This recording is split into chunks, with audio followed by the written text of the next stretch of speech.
সবাই কেমন আছে? যেভাবে সালামের জবাব দিলেন তাতে মনে হয় আপনারা মন খারাপ করে বসে আছেন, তাই না? যে বাইরে দাঁড়িয়ে আছেন বসা কি যায় না? যে জায়গায় দাঁড়িয়ে আছেন ওই জায়গায় কি খের আছে?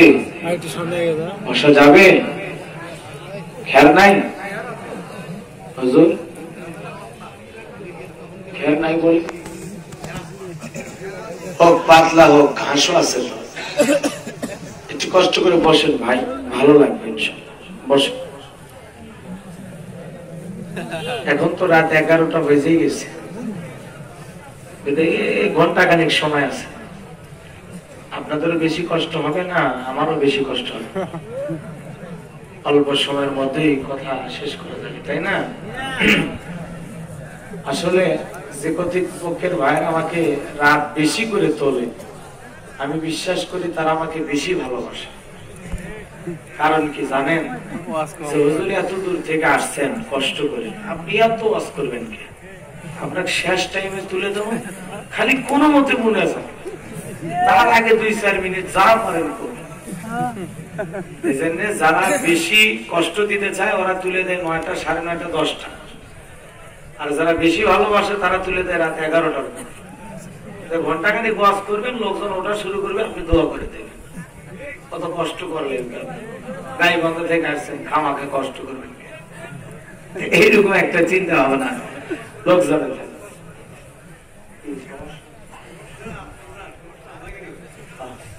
না না কিছু হয় না। এখন আপনারা সবাই বগুড়ার মানুষ, তাই না? এটা কোন জেলা? আপনারাই কোন তো বগুড়া জেলায় কম বেশি বেশিরভাগ মাহফিলে প্রধান বক্তা ওঠে কয়টার দিকে? হ্যাঁ, 12টায়।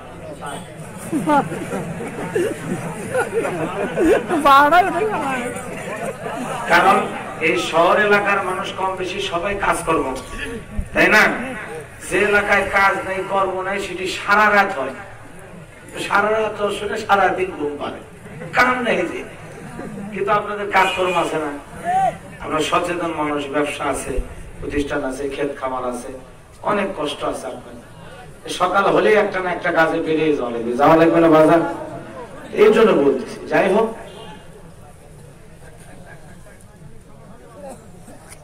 আরেকটিবার সালাম দেব, আশা করছি সকলে সালামের জবাব জোরে সোরে দেবেন। আসসালামু আলাইকুম ওয়া রাহমাতুল্লাহি ওয়া বারাকাতুহু। ইন্নাল হামদালিল্লাহি লাকারামিল্লাযী খালাকাল ইনসানা ওয়া কাররামা ওয়া 'আল্লামাহু মিনাল বায়ানি মা লাম ইয়া'লাম। ফাসুবহানাল্লাযী লা ইহসু ইমতিনানুহু বিল লিসানি ওয়া লা বিল কলাম। نشهد أن لا إله إلا الله وحده لا شريك له ونشهد أن سيدنا وسندنا وحبيبنا ومولانا محمدا عبده ورسوله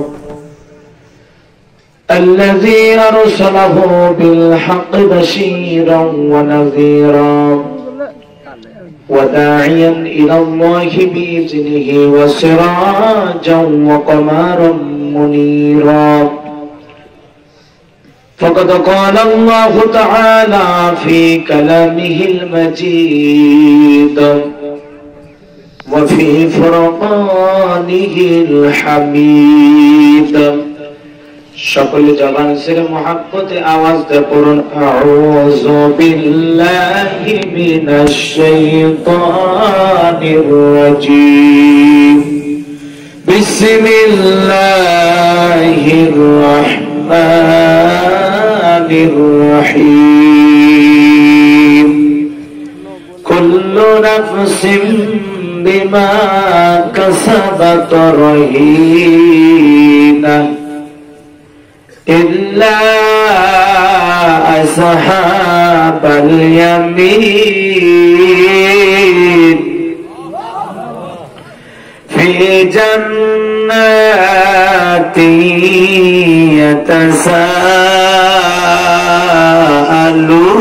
يتساءلون عن المجرمين ما سلككم في سقر قالوا نكن نطعم المسكين وكنا نخوض مع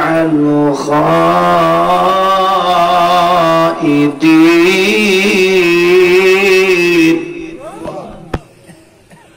وكنا نكذب بيوم الدين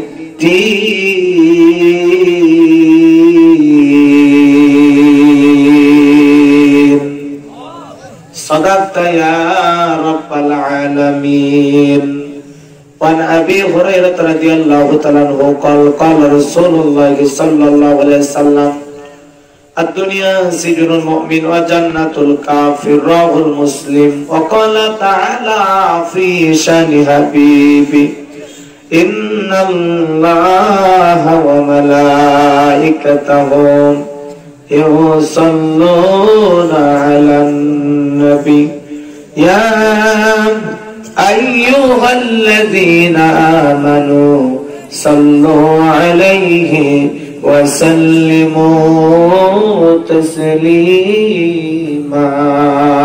সকলে দরুদ ইব্রাহিম পড়ুন। اللهم صل على محمد وعلى آل محمد كما صليت على إبراهيم وعلى آل إبراهيم إنك حميد مجيد. اللهم بارك على محمد وعلى آل محمد كما باركت على إبراهيم وعلى آل إبراهيم إنك حميد مجيد. মুসলিম মোরা ঘুমিয়ে পড়েছি, মুসলিম মোরা ঘুমিয়ে পড়েছি, বিবেকে চলছে তালা, রক্ত মদের হয়েছে শিথিল, পাপে অন্তর কালা, আসছে পথে আধার নেমে, তাই বলে কি রইবি থেমে, আসছে পথে আধার নেমে, তাই বলে কি রইবি থেমে, বারে বারে জ্বলবে বাতি, হয়তো বাতি জ্বলবে না,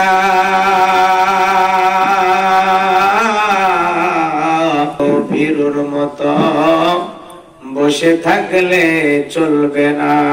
মুসলিম আমি, সংগ্রামী আমি, আমি চিররণবীর,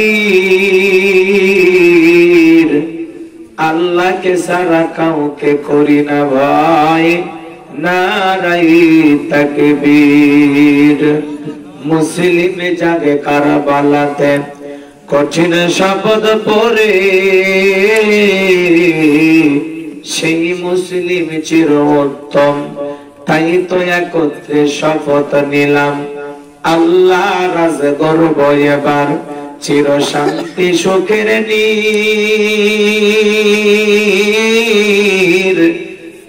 আল্লাহকে ছাড়া কাউকে মানি না, নারাই তাকবীর। কইরে খালেদ কইরে ওমর, এসেছে নতুন বদর, কইরে খালেদ কইরে ওমর, এসেছে নতুন বদর, কোথারে থেকে বিজয়ী তরুণ মুজাহিদ, আবারও কি গাইতে হবে ঘুম ভাঙানো গীত, আবারও কি গাইতে হবে ঘুম ভাঙানো গীত। লা ইলাহা ইল্লাল্লাহ, জোরে লা ইলাহা ইল্লাল্লাহ, লা ইলাহা ইল্লাল্লাহ, লা ইলাহা ইল্লাল্লাহ, লা ইলাহা ইল্লাল্লাহ, লা ইলাহা ইল্লাল্লাহ, জোরে লা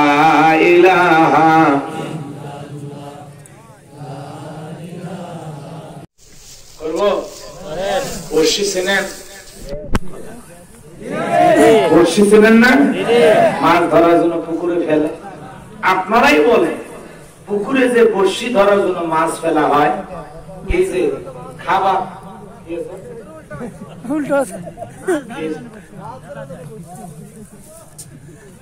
মাছ ধরার জন্য বড়শি ফেলে না, সেটাই তো আমি বলতেছি। তো এদিকে খেয়াল করেন, এই যে মাথায় যে দেখা করে লোহাটা থাকে ওর নাম কি? ওটার নামই বড়শি। অনেক জায়গায় বলে কাঁটা, অনেক জায়গায় বলে কালা। আচ্ছা যাই হোক, আপনারা অনেক ভালো। ওই যেটা যে বেকা মনে করেন লোহাটা থাকে, কালা বলেন আর কাঁটা বলেন আর লোহা বলেন, এর ভিতরে কিছু খাবার দেওয়া থাকে, থাকে না? কথা কন না কেন?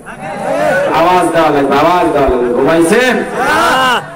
এই বড়শিতে যে খাবারটা দেওয়া হয় মাছ ধরার জন্য, আপনারা বলেন তো এটা কি আসলে খাবার নাকি মাছ ধরার জন্য একটা ফাঁদ, ষড়যন্ত্র, তাই না? এখন মনে করে কথার কথা উদাহরণ, ওই পুকুরের মধ্যে দুই দল মাছ আছে, কথা কি বোঝা গেছে? একদল ভালো আর একদল বন্ধু। ধরেন একদল ইমানদার আর একদল বেঈমানদার। আবার অনেকে এইটা সমালোচনা করতে পারে, মাছ আবার ইমানদার বেঈমান, ওইটা এমনি গল্প বলা হচ্ছে, তো উদাহরণ দেওয়ার ছিল। তো বড়শির আগায় খাদ্য দিয়া মাছ ধরার জন্য পুকুরে ফেলা হয়েছে। এখন একদল ভালো মাছ যারা আছে তারা বলতেছে, খবরদার ওই খাবার তোরা গ্রহণ করবি না, কারণ ওটা খাবার না, ওটা হলো ষড়যন্ত্র। ওই খাবার যদি তুমি একবার খাইতে যাও তাহলে ফাঁসে যাবা, বিপদে পড়বা, অবস্থা খুব ভয়াবহ এবং ভয়ঙ্কর হবে। এটা তোমার জন্য খাবার না, কেউ খাইবা না, সাবধান, ওখানে কেউ মুখ লাগায় না। ভালো মাছ ওয়াজ করতেছে, নসিহত করতেছে, উপদেশ দিচ্ছে, কিন্তু মন্দ মাছগুলো বলতেছে খাবার সামনে দেখি আর তুমি খাইতে নিষেধ করো, এই সুযোগে আমরা চলে যাব, আর পরে সুযোগ পেয়ে তুমি খাবা, তা হবে না, মরি আর বাঁচি আমি খাবো। এই কথা চিন্তা কইরা ভালো মাছের ওয়াজ আমল না কইরা এই মন্দ মাছগুলো বড়শির খাবার খাওয়া শুরু করে দিছে। যেই খাইছে, কথা কন না, ওর ভিতরে কি আছে? ওই যে কাঁটা, ওই যে কি কালা, কি কর না কেন, বড়শির কালা, ওই কালাতে বাইজে গেছে গলা। বড়শি যে ধইরা আছে দুনিয়াতে, ও কি এখন বসে থাকবে? যেই খাবার খাইছে, মারছে টান, এক টানে পুকুরের মাছ আসছে দুনিয়ার ওপর, কথা কন। পাওয়া মাত্রই প্রথমে মাছ একটু লাফালাফি করতেছে, ও ধইরা একটা আছাড় মারছে। মাছটা কি মারছে? আছাড় মারছে। মাইরা বলতেছে যাক, কাজ একটা হয়ে গেছে, এই বিশাল মাছতে বাড়িতে চলে গেছে। মাছ চিন্তা করতেছে দুনিয়াতে আসেই যে আছাড় খাইলাম, না জানি ভবিষ্যতে আরো কত বিপদ আছে। বাড়িতে যাইয়া সে মাছ ধরতে আছে, ওর বউ আছে না নাই? কুটবে কি? ও বাড়ি এলিয়ে দিয়েছে, বাড়ি এলিয়ে এবার এটা নিয়ে কোটার আগে পাকা আছে না, কথা কন না, খড়খড়া পাকার উপরে ওর চামড়া ছেলা শুরু করছে। এরকম খালি ঘুষটায় আর ঘুষটায়, এরকম ঘুষা ঘুষা আজ তা ছিল সব তুলে ফেলে দিচ্ছে, আরে খালি করছে বাবারে মারে, সাইডে দে, সাইডে দে। ওই ভালো মাছের ওয়াজ গুলো আমি আমল করি নাই, বিপদ তো আসলেই ঘটতেছে দুনিয়ায়, না জানি আরো কপালে কত দুঃখ আছে। প্রথমে ওরা হাঁসগুলো পরিষ্কার করলো, এরপরে বটিতে নিয়ে যখন জবাই করে ওর কাল আলাদা করছে, এরপরে টুকরা টুকরা করছে, এরপরে যখন পাতিলে তুলে আগুন দিয়ে রান্না করা শুরু করছে, তখন সেই কান্দিচ্ছে আর ওয়াজ করে বলতেছে, একবার যদি আমি সুযোগ পাইতাম এই পাতিল থেকে পুকুরে যাওয়া, আমি সমস্ত মন্দ মাছগুলোকে বলে দিতাম যে দেখ দুনিয়াতে গেলে কি পরিণতি হয়। এই যে ভালো মাছগুলো আমাদেরকে বলে ওই খাবারটা খাস না, আসলে তো খাবার না, ওটা ষড়যন্ত্র, ওটা একটা মরণ ফাঁদ, ওটা শিকার ধরার জন্য আমাদেরকে ব্যবহার করা হচ্ছে। এটা আসলেই সত্য। দুনিয়াতে যা আমি টের পাইছি, আমার নিয়ে যা আছাড় মারে, আমার নিয়ে যা চামড়া ছেলে আমার আইসে তুলে ফেলে দিয়েছে, শুধু তাই নয়, আমার টুকরো টুকরো করে পাতিলে চড়াইছে, এরপরে আগুন দিয়ে আমার স্নান করেছে। বিদায় জীবনে কোনদিন তোমরা ওই খাবার গ্রহণ করো না। এখন বললেন হুজুর এই ওয়াজ করে কি লাভ হইল? এই ওয়াজ হলে আজকের আলোচনার সারাংশ। ওয়াজ বেশি করা লাগে না। তার মানে বাংলাদেশের যত বক্তা আছে সবাই আপনাদেরকে ভালোর দিকে ডাকে, যে ভাই নামাজ পড়েন, হজ করেন, রোজা রাখেন, স্ত্রীকে পর্দায় করান, ছেলে মেয়েকে তিনি প্রতিষ্ঠানে পাঠাইয়া দেন, আদর্শ সন্তানের বাবা হন, নেক আমল করেন, দান খয়রাত করেন, এতিম মিসকিনদের সহযোগিতা করেন, মদ খাইন না, গাঁজা খাইন না, সুদ খাইন না, ফেজিল খাইন না, তাই হারাম যা আছে সব বর্জন করেন। কথা বলবেন কিন্তু আমরা কি বলে, আরে বলে হুজুর গেলে তেল তেলা কথা শুনে কবর যা হয় একটা হবি, হুজুর কি আমার সাথে যাবে নাকি? আমার কবরে হিসেব আমি দেব, হুজুর কি? এই যে অবস্থা করে যারা কবরে যাবে ওদের পরিণতি এই মাছের মতো। সেদিন তারা আফসোস করে বলবে, হাই হাই, হুজুরের কথা শুনে যদি নামাজ পড়তাম, হুজুরের কথা শুনে যদি দান করতাম, হুজুরের কথা শুনে যদি ভালো পথে চলতাম, আজকে আমাকে মানে কবরের ভিতরে পিটানটা খাওয়া লাগতো না, এই জাহান্নামের আগুনে আমার চলা লাগতো না। কথা ঠিক কিনা? তখন ওই লোকটা মাছের মতো আকুতি কাকুতি মিনতি করে বলবে, আল্লাহ একবার যাওয়ার সুযোগ করে দেন, আমার এই পুরা জাহান্নামের দেহ মানুষকে দেখাবার বলবো, দেখ দুনিয়াতে আল্লাহকে না মানলে কি হয়, দেখ। কথা কম শেষ, এখন দোয়া করে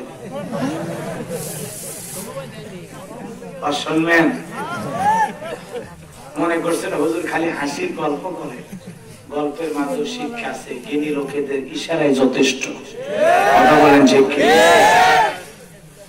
ভাইরা আমার, যেহেতু রাত্রি গভীর হয়ে গেছে, আজকের আলোচনাটা সম্পূর্ণ ব্যতিক্রম করতে চাই, এজন্য চোখে একটু হালকা পানি দিয়ে ঘুমটা ছাড়াই নিলাম। আজকে আমি কোনো কথা বলবো না, ডাইরেক্ট আয়াত তেলাওয়াত করেছি, তার উপরে ওয়াজ করব। শুনতে রাজি আছেন তো ইনশাআল্লাহ?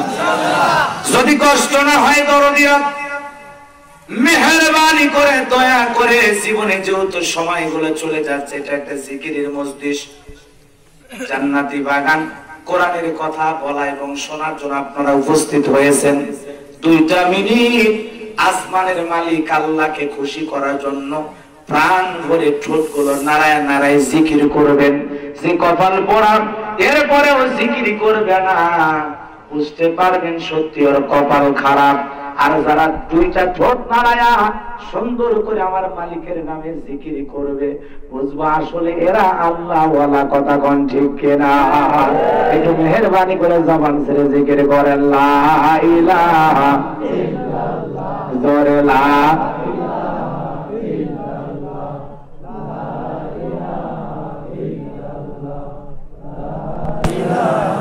ইল্লাল্লাহ, জোরে লা ইলাহা লা ইলাহা ইল্লাল্লাহ মুহাম্মাদুর রাসূলুল্লাহ সাল্লাল্লাহু আলাইহি ওয়াসাল্লাম।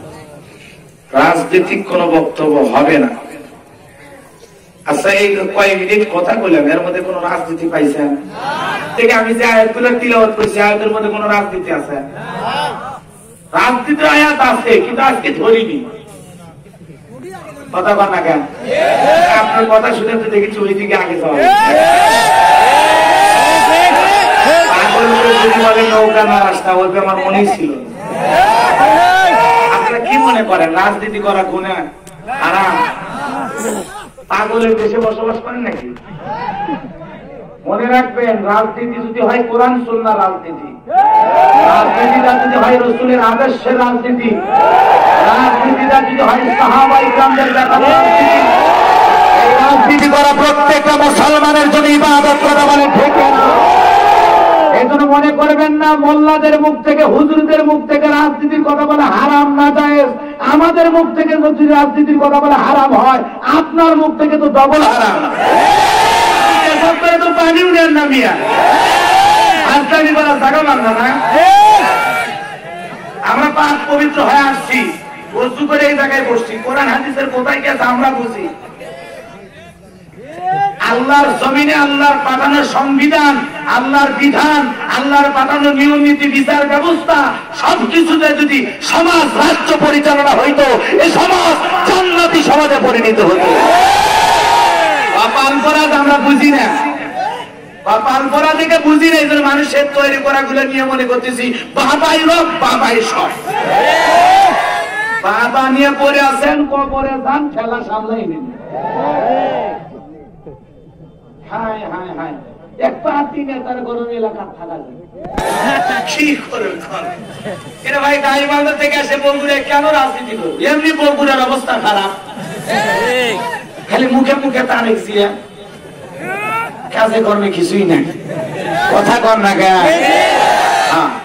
এমনিতে সারা দেশে মাহফিল চললেও বগুড়ার কঠিন অবস্থা, খালি বগুড়া, গাইবান্ধা, নওগাঁ, জয়পুরহাট এলে জেলার মানুষ যে কি অপরাধ করছে আল্লাহ ভালো জানে। তো যাই হোক, আমরা ওদিকে আচ্ছা যাই হোক, আমি কিন্তু আসলে আয়াত আগে বুঝবেন, মানে আপনি কোরআন পড়া জানেন না, আমি সেই খামাকা স্লিপ দেবেন, কারণ আমি বিষয়টা তো এরকম ধরি না। আজকের আলোচনার সাবজেক্টটা সম্পূর্ণ ব্যক্তিত্ব, আয়াত বোঝা লাগবে যে আয়াতের অর্থ কি। কোরআন শরীফ আপনি খুলে দেখবেন, দেখে আয়াতগুলোর মধ্যে আসলে কোন রাজনীতি আছে কিনা। আমি তো বুঝি এটা রাজনীতির কোন মঞ্চ না, কথা বলে এটা রাজনীতির মঞ্চ। এখানে আমরা আসছি কোরআন সুন্নাহর কথা, কিছু হক কথা, সেটা কোরআন হাদিসে আসবে।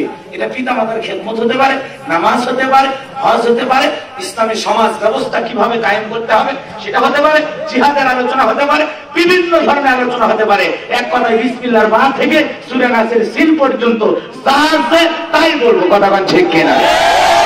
আপনার কাছে যদি ব্যতিক্রম মনে হয়, যে মনে করেন কোরআন হাদিসে নাই, আমি যদি কোরআন হাদিসের বিরুদ্ধে কোনো কথা বলি, তাহলে এই মঞ্চে উঠবেন, গলায় একটা পাড়া দিবেন, জিভ বা টান দিয়ে ছিঁড়ে ফেলে দিবেন, আমি শব্দ করব না। কিন্তু কোরআন সুন্নাহর সঠিক কথা যদি বলি, কোরআন সুন্নাহর হক কথা যদি বলি, চকমক মলিন করতে পারবেন না, শব্দ করতে পারবেন না, একেবারে চুপ করে মেনে নেবেন, কথা বলে ঠিক না? কোন শব্দ করতে পারবেন না। রাগ করেছেন? চলুন আলোচনা শুরু করা যাক। ঐতিহ্যবাহী বগুড়া জেলার শেরপুর থানার অন্তর্গত নলবাড়িয়া 5 গ্রাম দারুল উলুম কওমি হাফিজে মাদ্রাসা ও এতিমখানার উদ্যোগে আজকের বিরাট ইসলামী জলসার সম্মানিত সুযোগ অনারেবল প্রেসিডেন্ট জনাব আলহাজ মোহাম্মদ মতিউর রহমান সাহেব, আল্লাহ পাক তার গোলামকে হায়াতে তৈয়বা সিয়াতে কুলিয়া দান করুন, সকলে বলুন আমিন। মঞ্চে উপস্থিত সম্মানিত উলামায়ে কিরাম, সামনে বসা পিতৃ সমতুল্য মুরব্বী বাবাজিরা, কলিজার টুকরা প্রান্তীয় যুবক ভাইরা, ছোট ছোট সোনামানিকেরা, পর্দার আড়ালে সম্মানিত অবলা সরলা আবিদা সালেহা মা ও বোনেরা, প্রশাসনের সম্মানিত পুলিশ ভাইরা, ডিবির ভাইরা, জাতির বিবেক প্রিয় সাংবাদিক বন্ধুগণ, বিভিন্ন রাজনৈতিক দলের সম্মানিত নেতা কর্মী ভাইরা, সবাইকে আবারও সালাম বিনিময় করছি। আশা করছি সকলে সালামের জবাব জোরে শুনে দেবেন। আসসালামু আলাইকুম ওয়া রাহমাতুল্লাহি ওয়া বারাকাতুহু। শুকরিয়া আদায় করতেছি সেই মহান মনিবের দরবারে, যে আল্লাহ পাক সুবহানাহু ওয়া তাআলা অত্যন্ত দয়া করে, করুণা করে, মায়া করে, মহব্বত করে, ভালোবেসে, পছন্দ করে, অত্র এলাকা থেকে গণে গণে গণান্বিত করে, যাচাই বাছাই করে আজকে কোরআনুল কারীমের মাহফিলে আসার বসার সুযোগ দান করলেন। সেই মহান স্রষ্টার দরবারে কালিমাতে শুকর আদায় করে পড়ছি আলহামদুলিল্লাহ। সালাম মানবতার শ্রেষ্ঠ বন্ধু বিশ্বনবী, বিশ্ব নেতা, যে নবী আইয়ামে জাহিলিয়াতের যুগে আগমন করে অসভ্য মানুষগুলোকে সভ্য বানিয়েছেন, অভদ্র মানুষগুলোকে ভদ্র বানিয়েছেন, কোরআন নামের সংবিধান যা কোরআনের রাজ কায়েম করেন, সোনালী যুগ উপহার দিয়ে মদিনার পাক পবিত্র সাহিত্য আছেন, সে রাসূলের প্রতি মহব্বত নিয়ে পড়ছি দরুদ ও সালাম, সকলেই পড়ুন সাল্লাল্লাহু আলাইহি ওয়াসাল্লাম। সম্মানিত ভাই আমার, ভূমিকা লম্বা কথা নয়, একবার সরাসরি মূল আলোচনায় যেতে চান। আপনারা মনে হয় ভয় পাইছেন, মন খারাপ করেছেন। আসলে সমাজটা যদি আমরা কোরআন দিয়ে করতে পারতাম, বিশ্বাস করেন খুন রাহাজানি টেন্ডারবাজি সাদাবাজি থাকতো না। আজকে ক্ষমতার জন্য ভাই হয়ে আপন ভাইকে খুন করছে, কথাও কয় না। এই আপনারা বাংলাদেশে থাকেন না, কোন দেশে? চট্টগ্রামে ভোটে জেতার জন্য ভাই হয়ে ভাইকে হত্যা করেছে। এটার নাম কি রাজনীতি? এটার নাম হলো ত্যাগ নীতি, এটার নাম হলো ক্ষমতা নীতি। যে ভাইরে মাইরে হোক আর মাইরে মাইরে হোক আর জনগণে মাইরে হোক, যেভাবে হোক উপরে ওঠা লাগবে। এটা যদি আপনি অস্বীকার করেন, এটা আমি প্রচার করিনি, টেলিভিশনে নিউজ প্রচার হচ্ছে, এটা কি আমি একটু বলতে পারবো না? এরপরে রাজশাহীর এক নেতা এমপি সাহেব নির্বাচনের প্রচারণায় যা বলতেছে, শোনুন, বিরোধী দলের ঠেকানোর জন্য লাঠি নিয়ে রেডি থাকো, হয় ভোটের আগে না হলে পরে লাঠি লাগবেই। নেতা হয়ে এমপি হয়ে উস্কানিমূলক বক্তব্য দেয়, আর আমরা একটু মহিলার ওয়াজ করলে কই নারী বিদ্বেষী বক্তব্য হয়। আর তোমরা জনগণ লাঠি গ্রেফতার করো, সারা দেশ তুলবার ওই বক্তব্য নিয়ে কথা কম।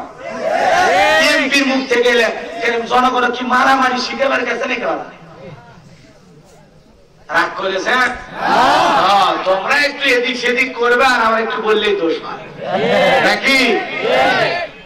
দেশের বাহাদে বারোটা, ওদের ভাই বুড়ি মোটা, এদেশের ওরাই নেতা, এদেশের ওরাই হতা, সত্য কথা নাই বলিবার।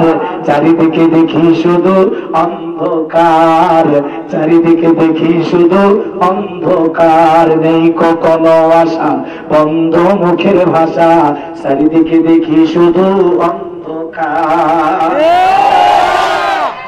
এমনি কই আমার মনে আছে, খালি মনে করে আমি যে ওয়াজ করবো সেটাই ভুলে গেছি। এখন আমার মন করছে খালি রাজনীতি, মেজাজটা গরম হয়েছে, মাথায় কাজ করে। আরে ভাই, আজকে ওয়াজ করে যদি আমি জেলখানায় যাই আমার সমস্যা আছে? আজকের ওয়াজের মাধ্যমে যদি কালকে আমার ফাঁসি দেয় আমার সমস্যা আছে?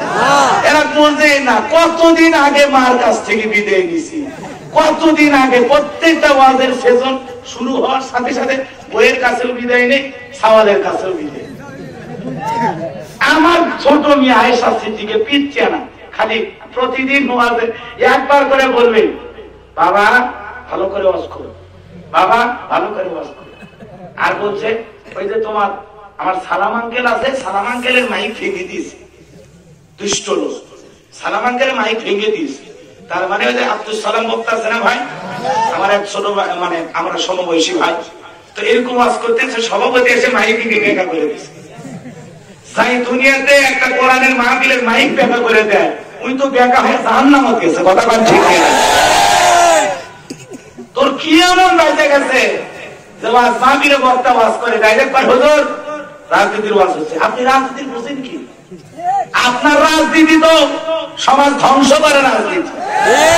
মোল্লারা যেটা রাজনীতির কথা বলে, সমাজ বিনির্মাণের জন্য, সমাজ সুন্দর করার জন্য, মানুষের অধিকার প্রতিষ্ঠিত করার জন্য, গরিব ধনীর ব্যবধান পার্থক্য থাকবে না, এ সমাজে দুঃখী মানুষ থাকবে না, অন্যায় থাকবে না, জুলুম থাকবে না, টেন্ডারবাজি থাকবে না, চাঁদাবাজি থাকবে না, খুন থাকবে না, ধর্ষণ থাকবে না, নিরপরাধ মানুষ পথে ঘাটে পড়ে থাকবে না। কথা বলে ঠিক না? আলেমেরা তো সেই রাজনীতি। হযরত ওমর ফারুক শোনেন, আবু বকর সিদ্দিক হলেন ইসলামের প্রথম খলিফা, আর প্রধান বিচারক হযরত ওমর ফারুক। 1 বছর হয়ে যায়, একটা বিচারও আসে না। সুবহানাল্লাহ বলবেন না? সুবহানাল্লাহ। আর আমার দেশে হাজার হাজার বিচার। কথা বল না কেন? ঠিক। হযরত ওমর ফারুক ডেকে বললেন, আবু বকর ভাই, আমি আর প্রধান বিচারপতি থাকতে চাই না, কারণ হলো 1 বছর হয়ে গেল একটা বিচারও আসে না, মনে হয় আমার ভয়ে জনগণ বিচার নিয়ে আসে না। এই জন্য আপনি যদি অনুমতি দেন, এই প্রধান বিচারপতির দায়িত্ব আমি পালন করব না। হযরত আবু বকর থেকে বলেন, না ভাই, আপনি আর 1 বছর থাকেন। 2 বছর প্রধান বিচারপতির দায়িত্ব পালন করেন হযরত ওমর ফারুক। রাজ্যের একজন মানুষও বিচার নিয়ে বিচারপতির কাছে আসে নাই। বলেন আল্লাহু আকবার। ইসলামী সমাজ কত সুন্দর ছিল, সাহাবায়ে কেরামদের সোনালী যুগ কত সুন্দর ছিল। আল্লাহু আকবার বলেন। হযরত ওমর ফারুকের ছেলে মদ খেয়েছে, বাবা নিজে ছেলেকে শাস্তি দিয়েছে।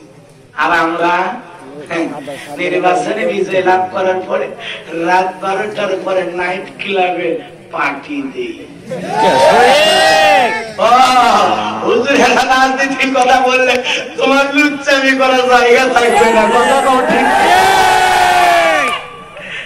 যা হয়েছে আর এদিকে গেলাম সামনে যাই জায়াতগুলো তিলাওয়াত করেছি সে ওয়াজ করবো না, এমনিতে রাত শেষ। আর শুনবেন তাহলে একটু বিরক্ত করি নাকি আপনাকে? ধৈর্য আছে? ধৈর্য আছে? আপনি আমি কি ওয়াজ হয়েছে বিষয় লিখে দিছে ওইদিকে সামনে আছে আয়াত তিলাওয়াত ছেড়ে দিছে দেখি তো। আচ্ছা, হুকমান দিন আন আকিমুদ্দিন, দিন কায়েম করার জন্য এবং মানুষের তৈরি করা সমস্ত পথ মত এগুলোকে কুরবানি করে আল্লাহর জমিনে আল্লাহর দিন প্রতিষ্ঠিত করার জন্য প্রত্যেকটা নবী রাসূলকে আল্লাহ পাক দায়িত্ব দিয়েছিলেন যে আপনার কাজ হলো দিন কায়েম করা। দিন কায়েম করলে এই সমাজ কি হবে? আলা আলাহুল খলক ওয়াল আমর, সৃষ্টি যার, আইন চলবে সেই আল্লাহ। আল্লাহর আইন দিয়ে যখন সমাজ রাষ্ট্র পরিচালনা করা হবে, সূরা নিসার 105 নম্বর আয়াতে আল্লাহ পাক বলেছেন, নবী গো এটা খালি একটা কিতাব না, সত্য বিধান সহ যে কিতাব নাযিল করেছি এটা দ্বারা মানুষের মধ্যে মীমাংসা করবেন, ফয়সালা করবেন। মনে করেন না এটা শুধু একটা ধর্মীয় বই, এটা বিচার ব্যবস্থা করার জন্য কিতাব কে দিয়েছে? আর বলে কোন? আল্লাহ। ওয়া মান লাম ইয়াহকুম বিমা আনসালাল্লাহু ফাউলাইকা হুমুল কাফিরুন। আল্লাহ বলেন যারা কোরআন দিয়ে বিচার ফয়সালা করে না ওরা কাফের। ওরা কি? তাহলে কত বড় কথা। তাহলে আপনি যদি বিচার চান যে কোরআন তোমার ভিতরে কি আসলে বিচারের বিষয়ে, আইনের বিষয়ে এগুলো কিছু আছে, খুঁজে দেখেন সব আছে। কথা বলেন ঠিক কিনা? চোরের বিচার, ডাকাতের বিচার, ধর্ষণের বিচার, কি চান? মূল্য চুরি, যা চান উপরে দুর্নীতি সব আছে। কথা বলেন ঠিক রাগ করেছেন? কিছু পরিষ্কার কথা বলতেছে। আমি আবার বগুড়াতে ওয়াজ করলে মনে ভয় থাকে কম। কথা বলছেন নেই? কারণ আমি হাজারো হলে বগুড়ার জামাই, শ্বশুরবাড়ির লোক তো আর জামাইয়ের বিরুদ্ধে কিছু করবি না, কারণ জামাইয়ের বিরুদ্ধে কিছু করলে বিয়ের বিপদ। অতএব একটা ভরসা থাকে। কথা কোন ঠিক কিনা? রাগ করেছেন আপনারা? একটু প্রাণ ভরে কিছু কথা আপনাদের শুনাইতেছে। কারা কারা শুনবেন দু হাত তুলে একবার দেখা। লিল্লাহি তাকবীর, লিল্লাহি তাকবীর, আল্লাহু আকবার। আল কোরআনের আলো, আল হাদিসের আলো, এটা খাড়া করে বলেন।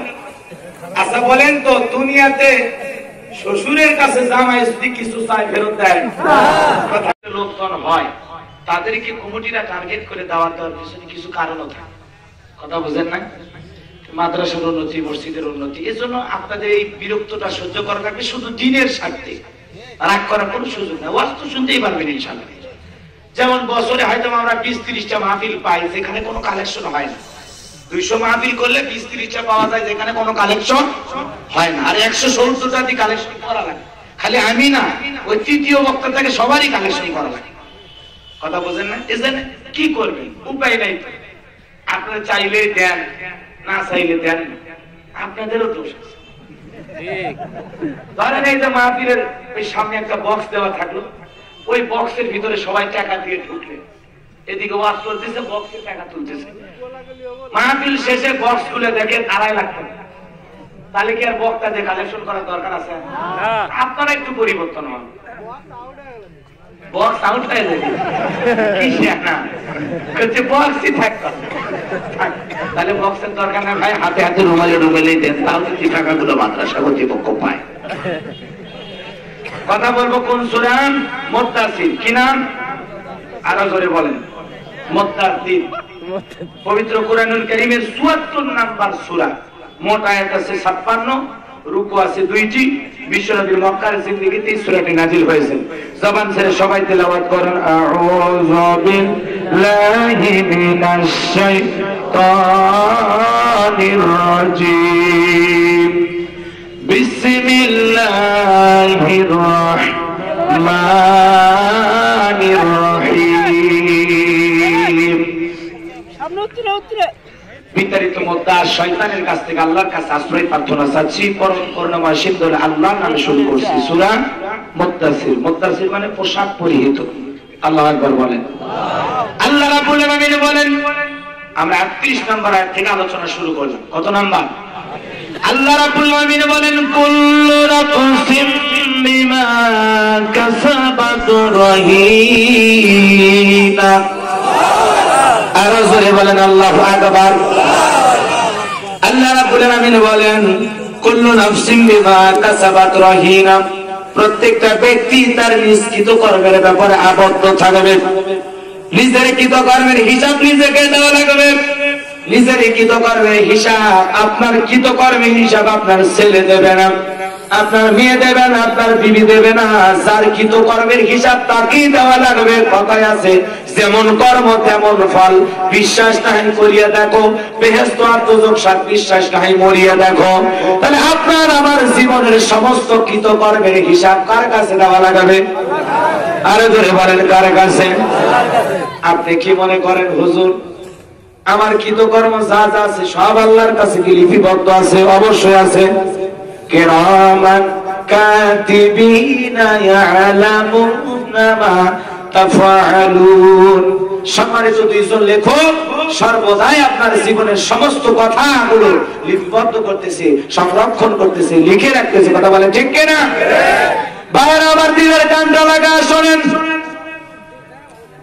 প্রত্যেকটা ব্যক্তি তার নিজ কৃতকর্মের ব্যাপারে আবদ্ধ থাকবে। নিজের কৃতকর্মের হিসাব নিজেকেই দেওয়া লাগবে। এই জন্য দিনের আলোতে যা করবেন, রাতের আধারে যা করবেন, গোপনে করেন আর প্রকাশ্যে করেন, জ্যোৎস্নার আলোতে করেন আর সূর্যের আলোতে করেন, যা কিছু করবেন সমস্ত কৃতকর্মের হিসাব দেওয়া লাগবে কার কাছে? আল্লাহর কাছে।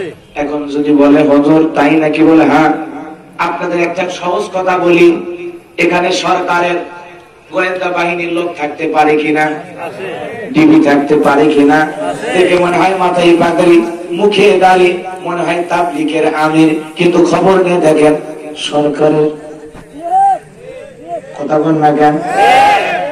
একটা দেশের সরকার যদি তার রাষ্ট্র ব্যবস্থাকে পরিচালনা করার জন্য গোপন বাহিনী তৈরি করতে পারেন, ডিবি গোয়েন্দা বাহিনী তার প্রয়োজন হতে পারে।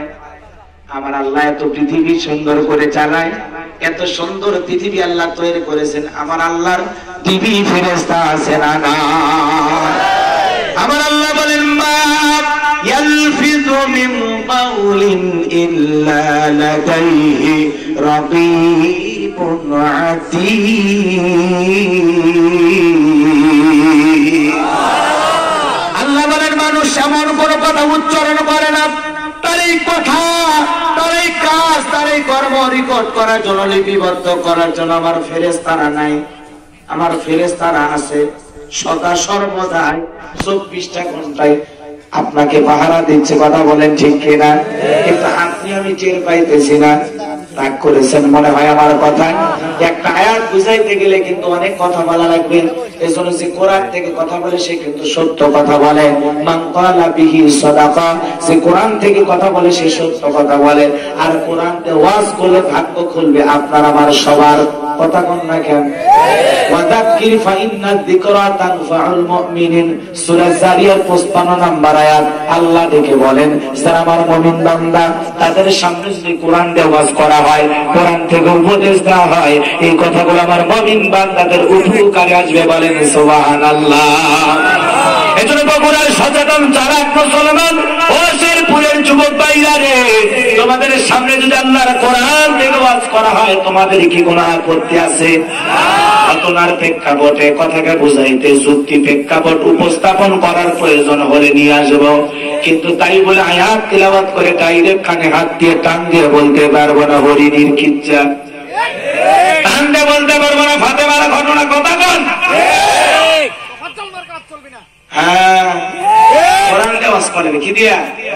হ্যাঁ, দেখেননি ফাতেমার ওয়াজ শোনেননি কি? ওই যে তারা জারি বয়াতি ছিল, জারি জারি বানাইতো না আগে, ক্যাসেট ক্যাসেট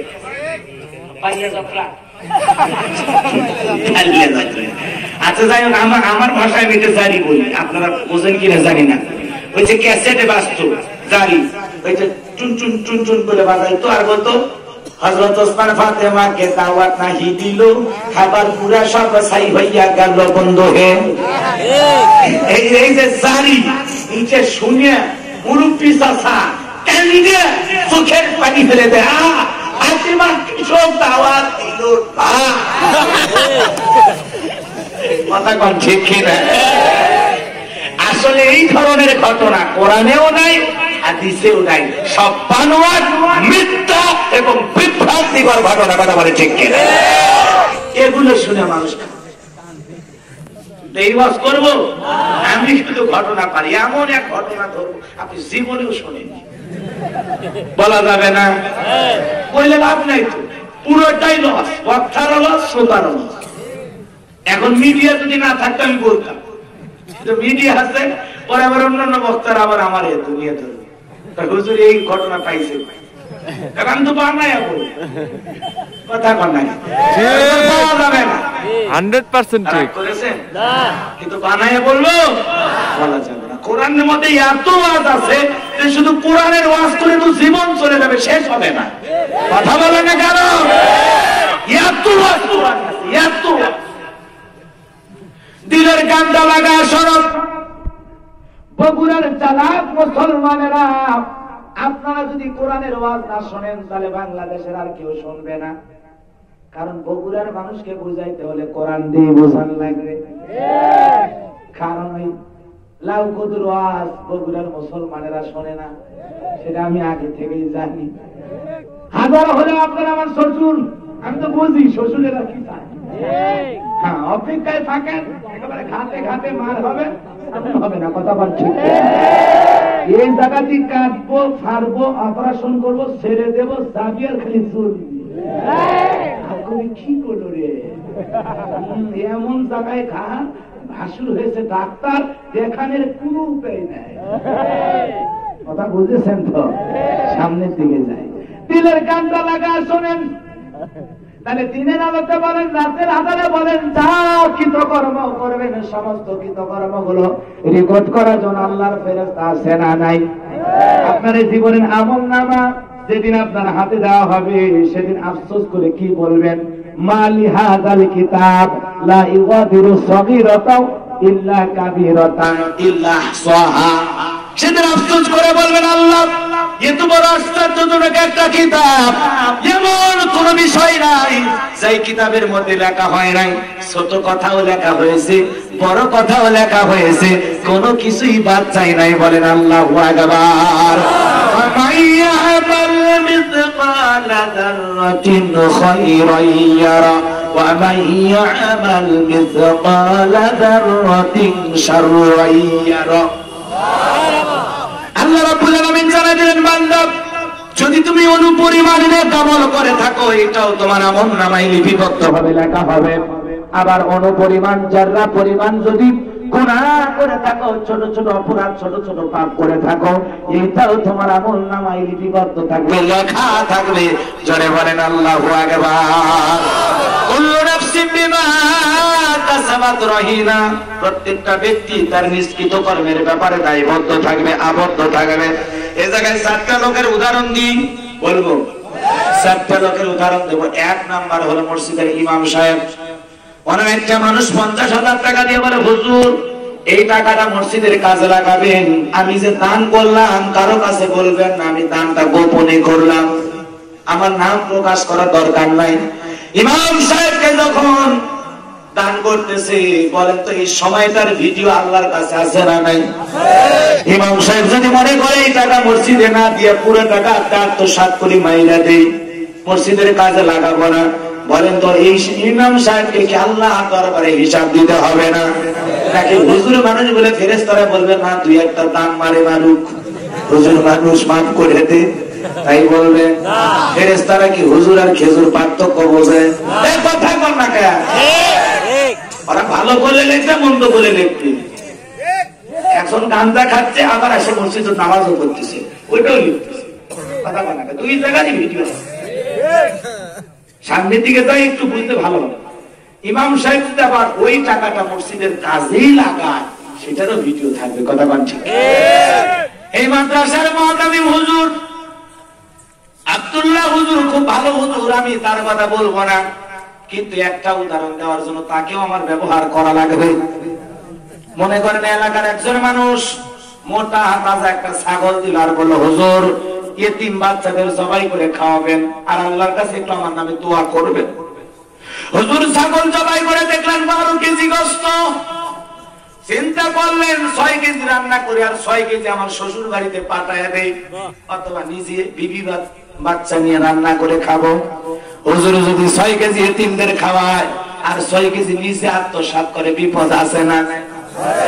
না মনে করবে মাদ্রাসার হুজুর অনেক কষ্ট করে দান খয়রাত চালায়, মাদ্রাসা চালায়, একদিন খাইছে কিছু লেখার দরকার নাই, ফেরেশতারা মনে হয় ছাড় দিবে না? ইমাম সাহেব অপরাধ করলে ছাড় দেবে না? মুআতামি হুজুর যদি পুরোটা ছাগল রান্না করে খাওয়ায়, সেইটাও লেখা হবে, সেইটারও ভিডিও থাকবে। আবার ওখান থেকে কিছু অর্থ যদি এতিমদের খাবার আত্মসাৎ করে, কথা কর না কেন? যারা এই আত্মসাৎ করবে ফি বুতুনিহিম নারা ওয়া সায়াসলাউনা সাঈরা, সূরা নিসার 10 নম্বর আয়াতে আল্লাহ পাক বলেছেন, যারা এতিমদের মাল আত্মসাৎ করে তারা পেটের ভিতরে খাবার ঢুকায় না, টাকা ঢুকায় না, সম্পদ ঢুকায় না, ফি বুতুনিহিম নারা ওয়া সায়াসলাউনা সাঈরা, তারা পেটের ভিতরে যা ঢুকায় সব হলো আগুন। ওরা মরতে দেরি, ওদের কবরটা জাহান্নামে সাঈর হতে দেরি হবে না। কথা বল ঠিক কি না? বাইরে আমার দিনের কানটা লাগায় শোনাবেন। এরপরে যদি আমি বলি বর্তমান সমাজের নেতা চেয়ারম্যানদের কথা যদি বলা হয়, কথা কর না কেন? এই করোনা কালীন ভাই যে মহামারী দুর্যোগের সময় 450 বস্তা চাল আসছে, এখন চেয়ারম্যান সাহেব যদি মনে করে 300 বস্তা বিক্রি করে দেয়, 150 বস্তা জনগণকে দেই, এই কথা চিন্তা কইরা যা চিন্তা করছে অনুযায়ী আমল করলো, 300 বস্তা বিক্রি করলো, 150 বস্তা জনগণকে দিল। বলেন তো এই কারবারটা যদি চেয়ারম্যান সাহেব করে, রেকর্ড হবে না? আবার চালের স্লিপে লেখা থাকে 30 কেজি, বাড়িতে মাইফে দেখে 18 কেজি 12 কেজি হয় নাই, এরকম আছে না? সব সময় কম দেয়, সঠিকটা কি পায়? তাহলে চেয়ারম্যান সাহেব যদি এরকম দুর্নীতি করে, তার কথাও রেকর্ড করা হচ্ছে। কথা বলেন ঠিক কিনা? এইভাবে যুবকদের দিকে যান, ওরা যদি কোন দুর্নীতি করে, হালাল স্ত্রী বাদ দিয়ে বান্ধবী কিনে ঘোরাফেরা করা, অথবা স্ত্রীর হালাল ফরজ মহারানা এটা না দিয়ে যদি সঞ্চাতনি করে, সেগুলো রেকর্ড হচ্ছে। কথা বলেন ঠিক কিনা? এক কথায় সেই জায়গায় বসে যতটুকু অপরাধ করতেছে, যতটুকু ভালো কাজ করতেছে, সমস্ত কিছু লিপিবদ্ধ হচ্ছে। আর সে কথাই এই জায়গায় বলা হচ্ছে, কুল্লু নাফসিন বিমা কাসাবাত রাহিনা, প্রত্যেকটা ব্যক্তি তার নিজ কৃতকর্মের ব্যাপারে দায়বদ্ধ থাকবে এবং নিজের কৃতকর্মের হিসাব নিজেকেই দেওয়া লাগবে তার কাছে। কথা বোঝা গেছে? বাইরে আমার দিলের কানটা লাগায় শুনবেন। এরপর আল্লাহ রাব্বুল আলামিন বলেন, আসহাবাল ইয়ামিন, ডান পাশে যারা থাকবে তারা নিরাপদ, ডানপন্থী যারা জান্নাতি তারা। বলেন আল্লাহু আকবার। وكنتم أزواجا ثلاثة فأصحاب الميمنة ما أصحاب الميمنة وأصحاب المشأمة ما أصحاب المشأمة والسابقون السابقون أولئك المقربون।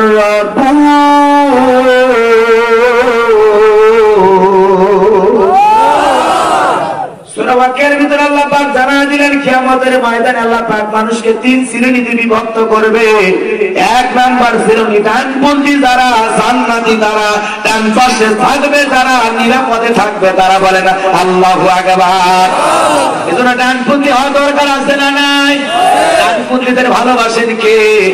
হাজি দাবি করে, নামাজ পড়ে, কোরআন পড়ে, রোজা রাখে, আর বলে হুজুর সব ভালোভাবে করবে। মুসলমান ইমানদার নিজেকে বামপন্থী বলে দাবি করতে পারে? মনে থাকবে তো ইনশাআল্লাহ। কষ্ট হয় আপনাদের? ভাইরা আমার দিলের কানটা লাগায় শোনেন। আল্লাহ রাব্বুল আলামিন বললেন ডান পাশে যারা থাকবে তারা নিরাপদ। কতটা নিরাপদ আল্লাহ পরে বলেন, ফি জান্নাতি ইয়াতাসাআলুন।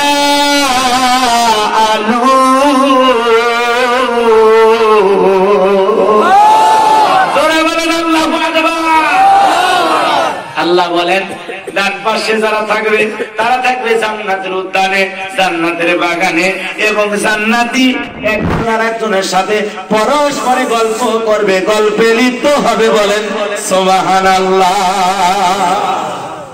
জান্নাতীরা পরস্পরে গল্পে লিপ্ত হবে, জান্নাতের বাগানে ঘুরবে আর একে অপরের সাথে গল্প করবে। আমি আরেকটা উদাহরণ দিয়ে আপনাদের কথা বুঝাই, কষ্ট হবে আপনাদের। আজকের মাহফিলের সভাপতি জনাব মতিয়া রহমান সাহেব, তাই না? হ্যাঁ, মতিয়া রহমান সাহেব।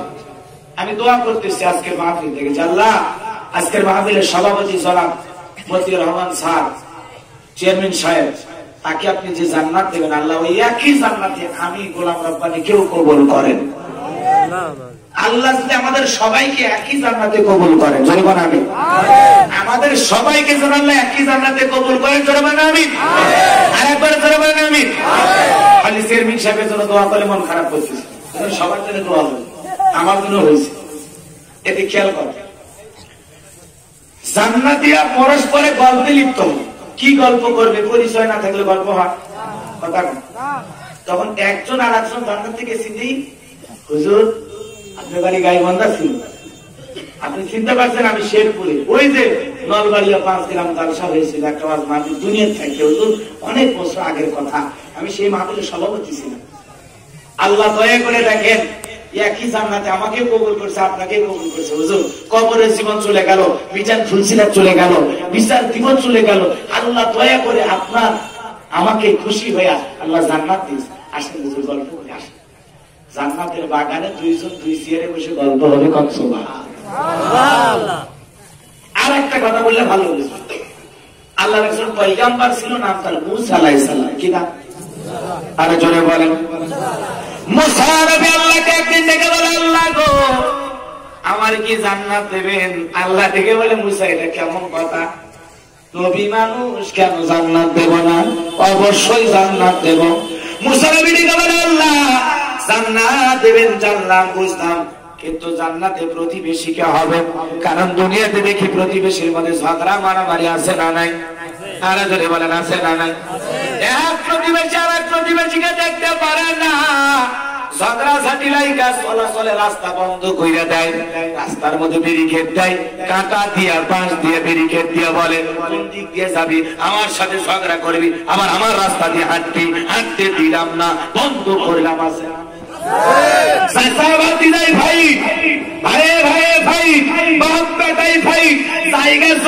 প্রতিবেশীতে মারামারি আছে না? একটু পানি নামে ওর বাড়ির ধান দিয়ে ড্রেন দিয়ে একটু পানি নামে, ড্রেন বন্ধ করে দেয়। আচ্ছা না, বিচার করছেন না একসময়, অনেক অভিজ্ঞতা আছে আপনার। মুসা নবী দেখে বলে, আল্লাহ দুনিয়াতে দেখি প্রতিবেশী নিয়ে ঝামেলা ঝাঁটি হয়, জান্নাতে তো নবী মুসা মানে আল্লাহর কাছ থেকে এটা শিওর হতে চাই জান্নাতে যে আমার প্রতিবেশী হবে, তার সাথে আমার এরকম ঝগড়া ঝাঁটি হবে নাকি? এটা তো জানা দরকার, কথা বলতে। আসলে জান্নাতে যারা যাবে তার ভিতরে হিংসা থাকবে, অহংকার, কিবর, কোন জায়গা জমি দখলে মারামারি। কারণ জান্নাতে আল্লাহ এক একজনকে এত নিয়ামত দেবে যে নিজের নিয়ামত পেয়ে নিজেই খুশি, অন্যটার দিকে নজর দেওয়ার কোন সুযোগই নেই। আল্লাহ আকবার বলেন। কি চান জান্নাতে? আপনি কি চান? চাইতে চাইতে ক্লান্ত হবেন, এরপরে আমার আল্লাহ দিতে ক্লান্ত হবে না। বলেন সুবহানাল্লাহ। এত নিয়ামত আল্লাহ জান্নাতে রেখেছে, সুন্দরী নারী, সুন্দর খাবার, সুন্দর পোশাক। এই যে পবিত্র কোরআন যারা মুখস্থ করেছে, এরা যদি হালাল কে হালাল আর হারাম কে হারাম চিনি এই কোরআনটাকে ধারণ করে আমল করে যায়, ৬৬৬৬ তালা জান্নাত আল্লাহ তাদেরকে উপহার দেবে। বলেন আল্লাহু আকবার। কল্পনা করতে পারবেন নাকি কত বড় বিল্ডিং? ৬৬৬৬ তালা একটা বিল্ডিং থাকে আপনার, আপনি কয়টা রুমে থাকবেন? কথাটা না কেন এক একদিন এক এক রুমে থাকবে নাকি বলেন? একবারে উপরে থাকবে। আল্লাহ যার যেখানে থাকতে মন চায় থাকতে পারেন। আল্লাহু আকবার বলেন। কোন সমস্যা নেই। জান্নাত যে এত বড় একটা নিয়ামতের জায়গা, একটা পাখি উড়ে যাবে, পাখি উড়ে যাচ্ছে ডানা মেলে, মানুষ শুধু কল্পনা করে বলবে আল্লাহ এই পাখিটা তো দেখতে সুন্দর, খাইতে পারলে মজা লাগে।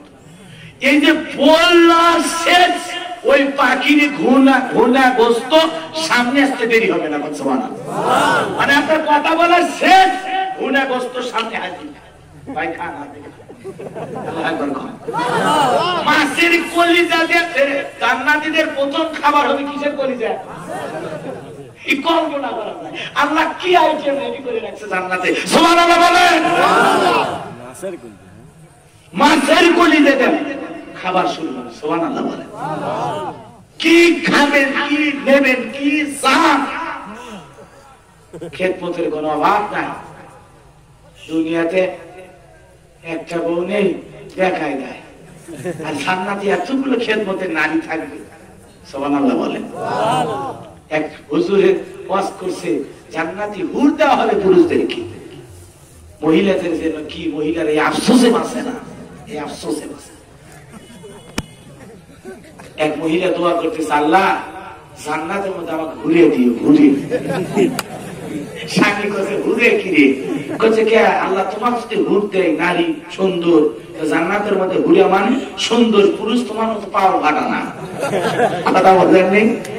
এই ধরনের একটা গল্প বা দোয়া করছে, শোনেন না আপনারা? রাগ করছেন আপনারা? কষ্ট পেয়েছেন আমার কথা? কিন্তু মা বোনদেরকে একটা জিনিস আমি আজকে ক্লিয়ার করে দিয়ে বলে দিতে চাই, স্বামী স্ত্রী যদি জান্নাতে যায়, কে আরো জোরে বলেন, স্বামী স্ত্রীকে যদি আল্লাহ কি জান্নাতে কবুল করে নেন, স্ত্রীর রূপ লাবণ্য সৌন্দর্য আল্লাহ তাআলা এত বৃদ্ধি করে দেবে, এত সুন্দর বানায় দেবে, জান্নাতি হুরের চাইতেও তার স্ত্রীকে আল্লাহ অনেক গুণ বেশি সুন্দরী বানায় দেবে। বলেন সুবহানাল্লাহ। স্বামী স্ত্রী জান্নাতে আরামায়েশ করবে, আর সমস্ত হুরেরা তাদের খাদেমার দায়িত্ব পালন করবে। বলেন আল্লাহু আকবার। ভাইরা আমার অনেক কথা বলা লাগবে, সে কথা বলতে যাচ্ছিলাম। মুসা নবী দিকে বলে আল্লাহ জান্নাত কি আমার দেবেন? আল্লাহ দিকে বলে কেন জান্নাত দেব না? অবশ্যই আমি জান্নাত দেব। ডেকে বলে আল্লাহ জানতে চাই জান্নাতে আমার প্রতিবেশী কে হবে?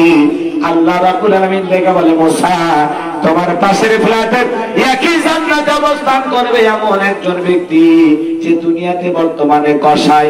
এইটা শোনার পর মুসা নবীর মন খারাপ হয়ে গেল। ডেকে বলে আল্লাহ দুনিয়াতে এত মানুষ থাকতে কসাই কেন আমার সাথে জান্নাতে যাবে জানতে চাই। আল্লাহ দেখে বলে মুসা বিষয়টা জানতে হলে সেই বাজারে চলে যাও, সেই বাজারে কসাই গোশত বিক্রি করে। কেন জান্নাত দিলাম যা একটু দেখে আসো, তারপরে বাকি কথা হবে। মুসা নবী আল্লাহর ওয়াদার পেছনে গেলেন, সেই বাজারে যায় দেখেন কসাই গোশত বিক্রি করে বাড়ির পথে রওনা করেছেন।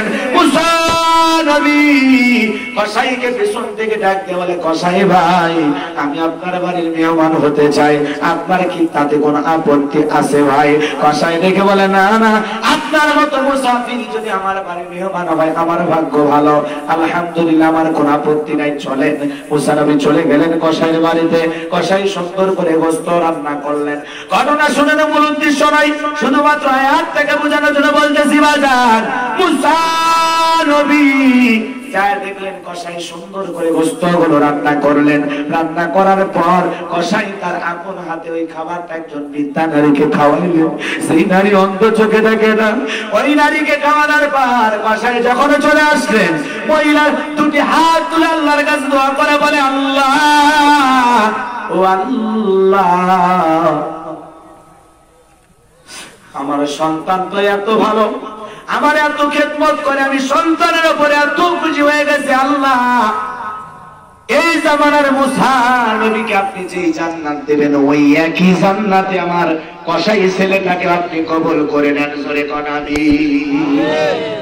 এইভাবে দোয়া করলেন।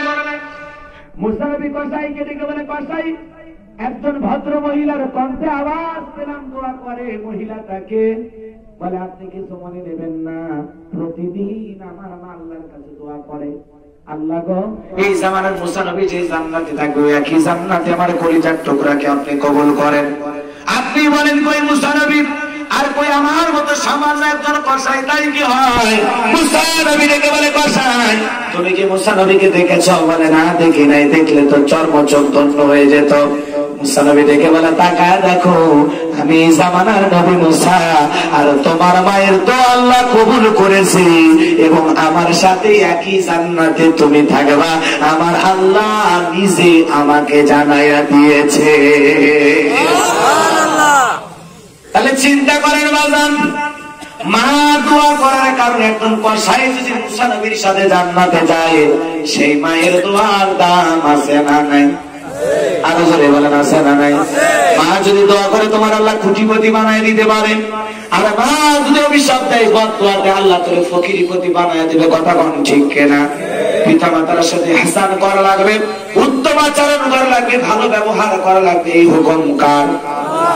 আরো জোরে বলেন কার? কিন্তু দুনিয়ার সন্তানগুলো এতটা পাগল, মার সাথে ভালো আচরণ করে না। কথা কোন ঠিক কিনা? মার সাথে খারাপ আচরণ করে, দুর্ব্যবহার করে, মারে কষ্ট দেয়, বাবারে কষ্ট দেয়। এরকম সন্তান আছে না নাই? এ মার কাছে দোয়া নেয় না, দোয়া নিতে চাই মাজারের পীরের কাছে, দোয়া নিতে চাই বড় বড় হুজুরের কাছে। আমি হুজুর পানিতে ফু দিলাম, এটা কাজ করতেও পারে, নাও করতে পারে, কিন্তু তোমার মা, তোমার বাবা সামান্য দোয়া করে যদি পানিতে ফু দেয়, ওইটা আল্লাহর দরবারে বেশি কবুল হবে। কথা বলেন ঠিক কিনা? দোয়ার ভান্ডার, রহমতের খনি তো বাড়িতে, আর আপনি মাজারে পীর সাহেবের কাছে কমলা আপেল নিয়ে দৌড়ান। কথা বলেন না কেন? রাগ করেছেন? মন খারাপ করেছেন? বাবার দরবারে দৌড়ান। সবচাইতে বড় পীর আপনার কাছে মার বাবা। কথা বলেন, যার মা বাবা বেঁচে আছে এদের সেবা করেন, এদের খেদমত করেন, পিতা মাতাকে খুশি রাখেন। মা বাবা যদি দোয়া করে একদিন, আল্লাহ তুমি আমার ছেলেটার উপর রহমত নাজিল কর, আমি আমার ছেলের ব্যবহারে খুশি, আল্লাহ তুমি আমার ছেলে দুনিয়ার আখিরাতে সব রহমত বরকতের দরজা খুলে দাও। মার দোয়ার বরকতে তোমার ভাগ্যে খুলতে সময় লাগবে না। কথা বল ঠিক কিনা? এই যুবক ভাইরা ভালো করে শুনে যাও। এজন্য আমার আল্লাহ বলেন ওয়াকাদা রাব্বুকা আল্লা তা'বুদু ইল্লা ইয়্যাহু ওয়া বিল ওয়ালিদাইনি ইহসানা। আল্লাহ দেখে বলেন আমার ইবাদত করো, আমার ইবাদতের সাথে কাউকে শরীক করো না। আমার ইবাদতের পরে তোমাদের দায়িত্ব হলো মাতা পিতার খেদমত করা, তাদের সাথে উত্তম আচরণ করা, ভালো ব্যবহার করা। পিতা মাতাকে খুশি রাখার দায়িত্ব প্রত্যেকটা সন্তানের জন্য ফরজ করে দিয়েছেন কে? আরো যারা চাই তার স্বামী বেশি দিন বাঁচুক, সেই মা বোনদের উদ্দেশ্যে বলে যেতে চাই, ভালো করে শোনেন।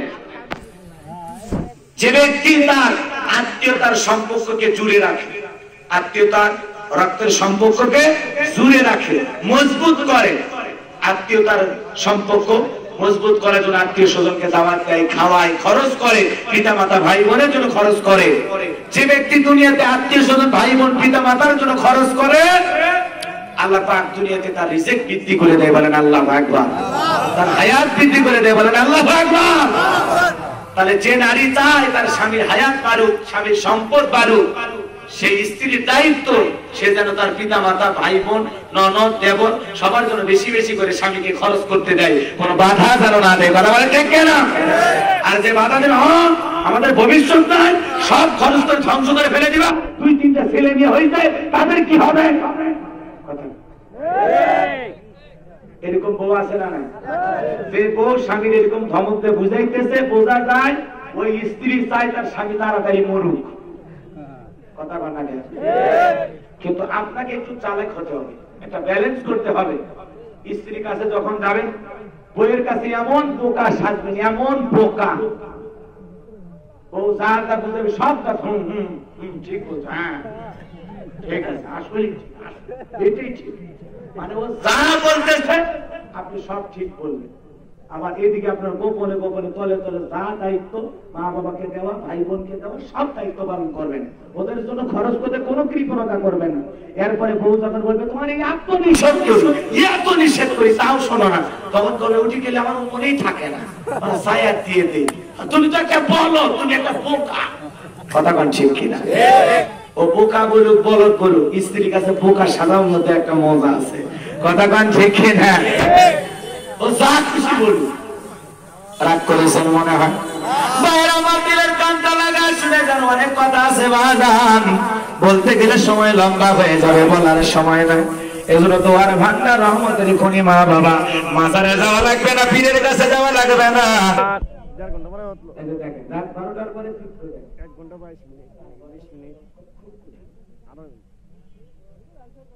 মানুষগুলো অনেক কষ্ট করে আসে।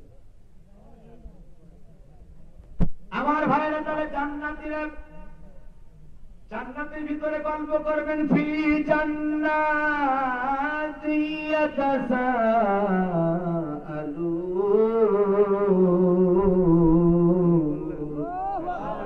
জান্নাতীরা জান্নাতে থাকবেন, জান্নাতের বাগানে বসে পরস্পরে গল্প লিপ্ত হবে। গল্প করতে করতে জাহান্নামীদের নজর চলে যাবে নিচের দিকে, জান্নাতীদের নজর চলে যাবে নিচের দিকে।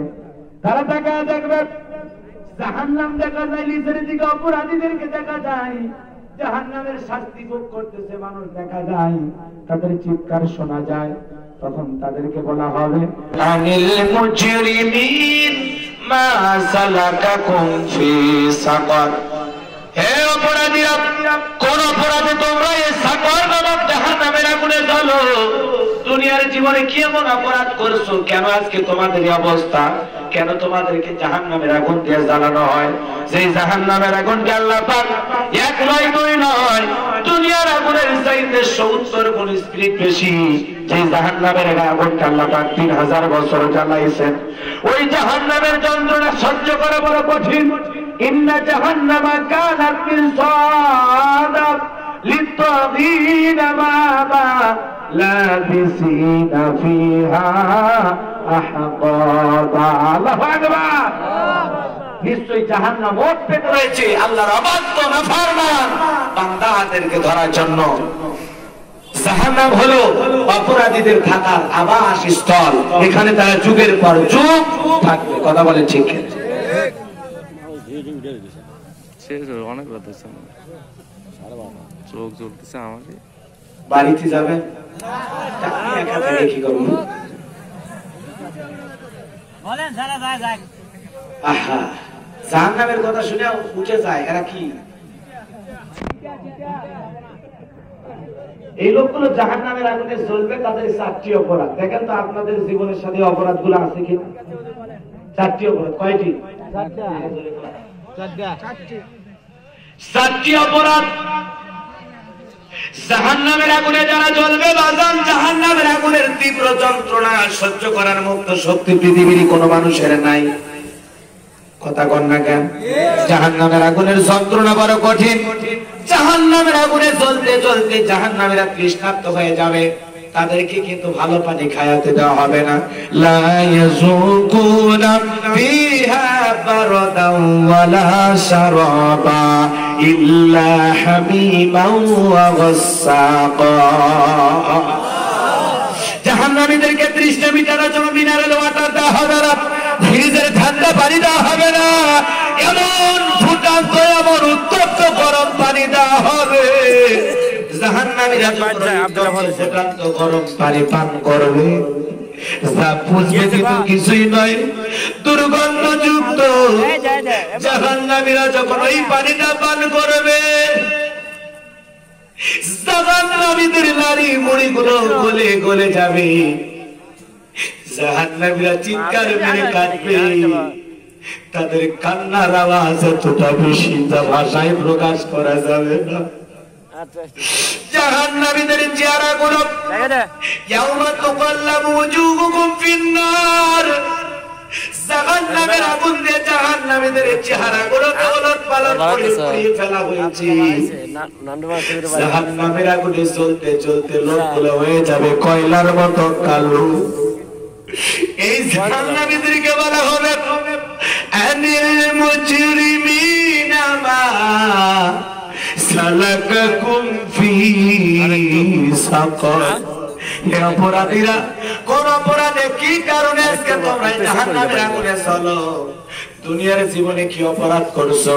তাদের মধ্য থেকে একদল বলবে দুনিয়ার জীবনে আমাদের 1 নাম্বার অপরাধ ক্বালু লাম নাকু মিনাল মুসাল্লিন। আমাদের 1 নাম্বার অপরাধ আমরা দুনিয়াতে মুসল্লি ছিলাম না, সালাত আদায় করতাম না, নামাজ পড়তাম না। নামাজ না পড়ার কারণে ওই লোকগুলো জাহান্নামের আগুনে জ্বলবে। তাহলে নামাজ পড়ার দরকার আছে না নাই? আরো জোরে কর। তারা বলবে আমরা দুনিয়াতে সালাত আদায় করতাম না, মুসল্লি ছিলাম না, নামাজ পড়তাম না, শেরপুর বাজারে ব্যবসা করতাম, আযান দিলে আমার চোখের সামনে আপনি দোকান বন্ধ করে মসজিদে চলে গেছেন, আর আমি চিন্তা করেছিলাম না না এই সময় ওই দোকান বন্ধ আছে, আমার দোকানে কাস্টমার বেশি আসবে। এই জন্য আলহাকুমুত তাকাসুর হাত্তা যুরতুমুল মাকাবির, লোভ অর্থের প্রতিযোগিতা, দুনিয়ার লোভ লালসার প্রতিযোগিতা। এতটা পাগল ছিলাম, এতটা ব্যস্ত ছিলাম, বেশি লাভের আশায় নামাজ রক্তের বারুদ চলে গেছে, দোকান বন্ধ করি নাই, মসজিদে ঢুকি নাই। নামাজের আজান হয়েছে, ক্ষেত খামারে ছিলাম, ব্যবসা বাণিজ্যে ব্যস্ত ছিলাম, চোখের সামনে কত মানুষ মসজিদে গেছে আমি যাই নাই। কিন্তু সেই লোকগুলো আফসোস করে বলবে আরে সেদিন যদি আমি দোকান বন্ধ করে যাইতাম, আপনার সাথেই যদি নামাজে দাঁড়াইতাম, আজকে আপনি যেমন জান্নাতে আছেন আমিও তেমনি জান্নাতে থাকতে পারতাম।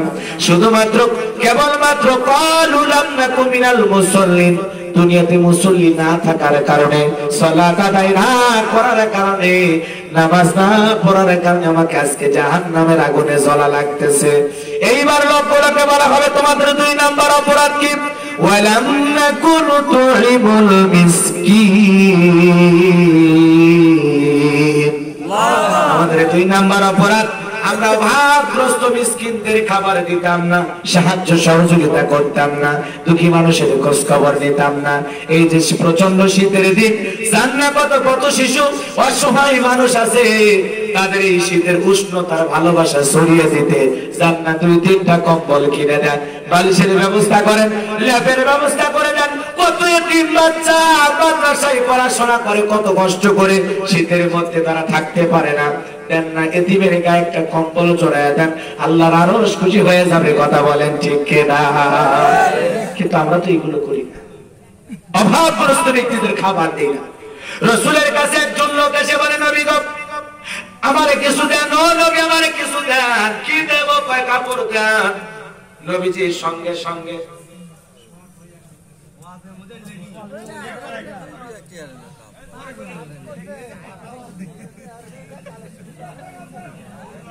দিলের কান্ডা লাগায় শোনেন, আপনারা বললেও করবো না করলেও করবো, কারণ এতে আছে আর 2টা আয়াত আছে তো শেষ করালে, কারণ অন্তত আপনাদের জন্য না হলেও আমার ওয়াজটা আমার নিজের জন্যই করা লাগে। কথা বোঝেন না? আল্লাহর কাছে জবাব দেওয়া লাগে, জবাব দিয়ে ওয়াজ করলি বাকিটা করলি বুঝাই দে। 5 জন শুনলো, এটা তোর সমস্যা। হাজার হাজার মানুষ শুনলো, 2 জন আমল করলো না, লাভ আছে? আর 10 জন শুনে যদি 5 জন আমল করে আমার লাভ আছে না? টাকাটাও তো হালাল করা লাগবে, সব দিক চিন্তা ভাবনা করে আমি আসছি। কষ্ট পাচ্ছেন আপনারা? আপনি যাবেন সভাপতি যদি উঠে আর কি যান, ঠিক আছে। আচ্ছা না আপনি আস্তে আস্তে মনে যেতে হবে, টেনশন নেই। 2টা আয়াত আছে তো 5 মিনিট হবে।